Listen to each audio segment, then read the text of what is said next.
पार्वती जी का फोन बजा। देखा तो उनकी बेटी नम्रता का फोन था। माँ, मैं बहुत थक गई हूँ घर संभालते संभालते। यहाँ मेरी थकान किसी को नजर नहीं आती। कुछ दिन आराम करना चाहती हूँ। सोच रही हूँ कुछ दिनों के लिए अपनी मायके आ जाऊँ। आते हुए अपने बच्चों को भी साथ ले आऊंगी। वो वहीं से स्कूल चले जाएंगे।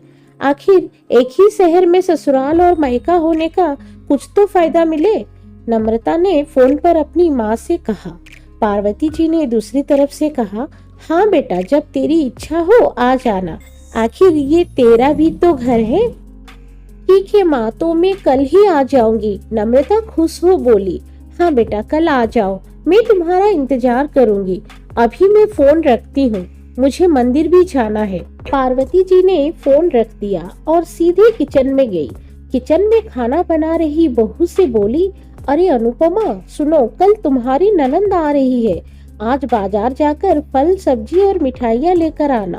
बेचारी मेरी बेटी ससुराल में नौकरों की तरह काम करती है और उस पर कोई ध्यान ही नहीं देता। यहाँ आएगी, कुछ दिन रहेगी तो उसका मन और तबीयत अच्छे रहेंगे। सास के मुंह से ऐसी बातें सुनकर अनुपमा का चेहरा उतर गया।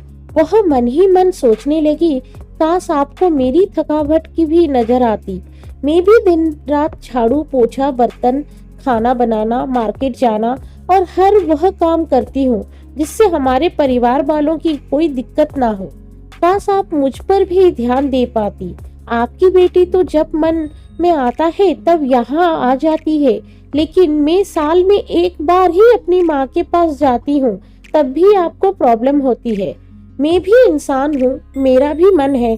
मुझे भी लगता है अपनी माँ के पास जाकर थोड़ा आराम करूँ, सुख दुख की दो चार बातें करूँ, अपना मन हल्का करूँ। भगवान, अब तुम ही कुछ करो ताकि मेरी सास की आंखें खुले और उसे मेरी थकावट भी नजर आए।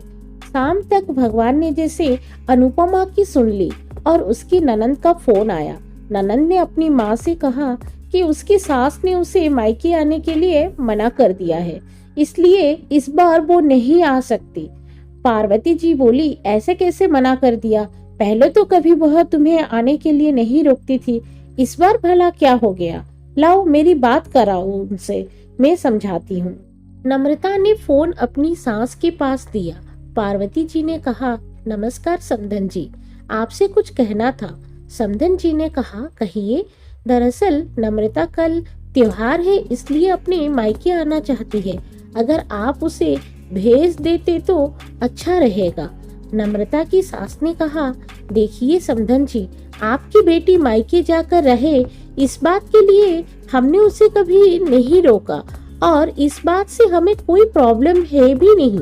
कुछ दिनों पहले मैं अपने रिश्तेदारों की शादी में गई थी। वहाँ आपकी बहू अनुपमा की माताजी से मिलने का मौका मिला।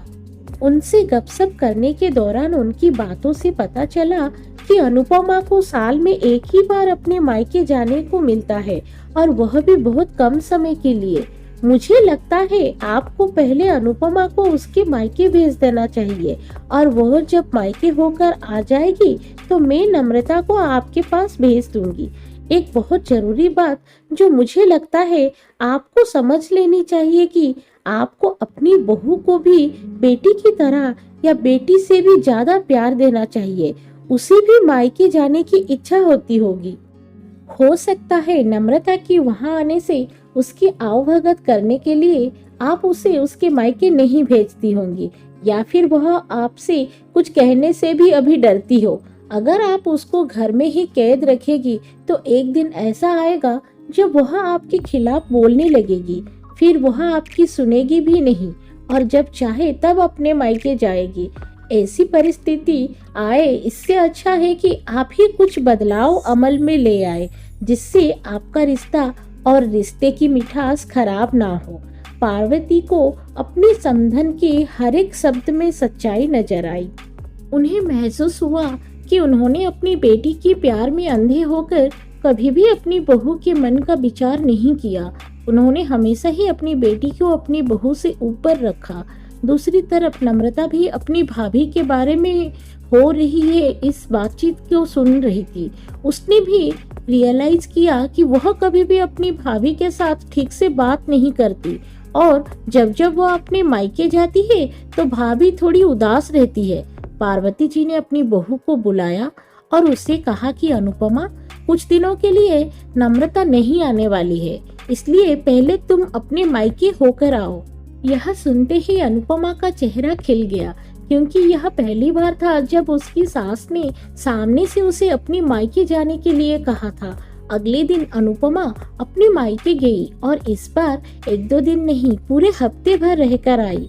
अपने माँ बाप से, अपने रिश्तेदारों से मिलकर आई और जब वह लौट कर आई तो उसका चेहरा खिला हुआ था, उसकी आंखों में चमक रही थी।